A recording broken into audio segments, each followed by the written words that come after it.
Hi, greetings everyone.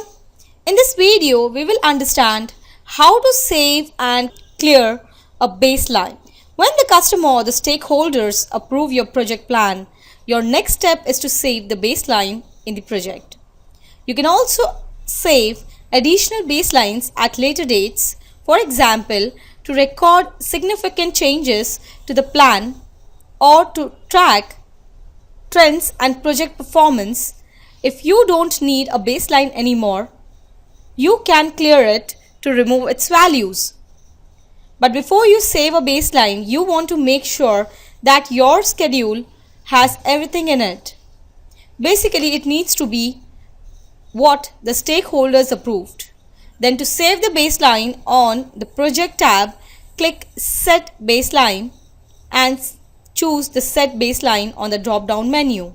For the first baseline, options in the Set Baseline dialog box are what you want because you are saving the initial baseline.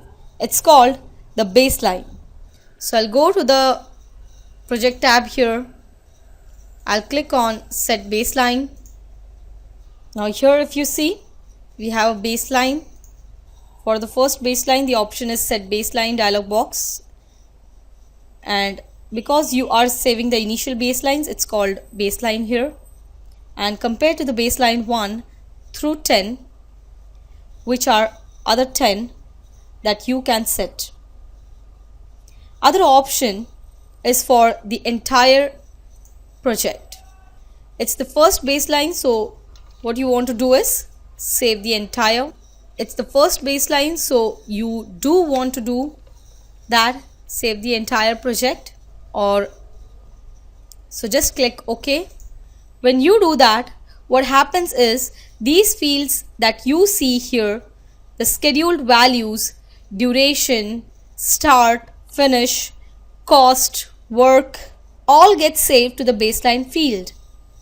So to see that, I will go to the View tab here, click the Tables down arrow and choose Variance. And here you can see the scheduled start and finish date. It starts on 22nd July, and here the baseline start is the same, that is 22nd July, which has been saved. Well, let's say your project has gone through some big changes. For example, it gets put on hold while another project gets all the attention for a few months. Well, 3 months later, you come back and resume the work. All those dates in your baselines are no longer valid. You can save another baseline.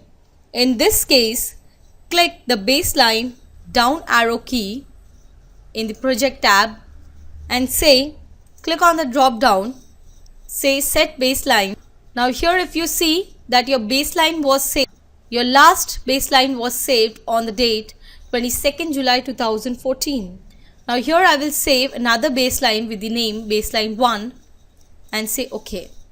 You can use this new baseline to track performance going forward. You can tell the project which baseline you want to look at in your views. So to see that, I'm going to go to the View tab here. I'll click on the Tables, click the bottom half of the Gantt chart, go to the More Views and select Tracking Gantt and say Apply. Now the Tracking Gantt shows the baseline taskbars in the time scale. So you can see the gray taskbars here. Initially, project uses baseline, the one just called baseline, but if I want to look at the different baseline, so go to the Format tab, click the baseline drop down here and then choose the baseline you want. In this case, I will select the baseline 1, and now those taskbars shows the baseline 1. On the other hand, suppose the baseline is no longer relevant. Maybe a project has a new direction. Well, you can clear a baseline, go to the Project tab, select the drop down, click on the drop down and select Clear Baseline. Now select the baseline that you want to clear. Choose the baseline you want to clear here. I'll choose baseline 1 and say OK. And you can see the baseline 1 taskbars went away. Because that's the one that's shown in this view, saving a baseline is easy. So you can quickly record your original plan or major revisions to the plan. It's just as easy to choose the baseline you want to look at in the project and use it to evaluate performance. If you do need to clear a baseline, it only takes a few clicks. I hope the concept is clear to you. Thank you very much for watching the video. Bye-bye.